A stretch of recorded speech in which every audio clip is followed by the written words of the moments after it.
Well guys, I've been still working on this thing. I pretty much have welded the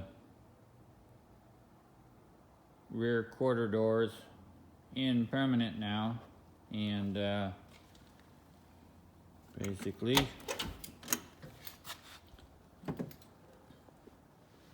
got that going on. I think it's pretty good. My lines match up pretty good for a first timer, and I need to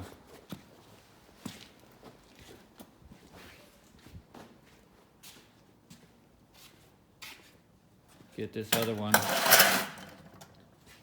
one put in tomorrow.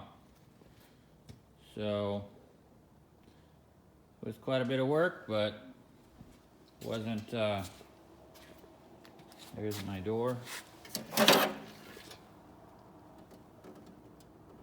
So anyway, I'll try to get it that second one done tomorrow, and we'll go from there.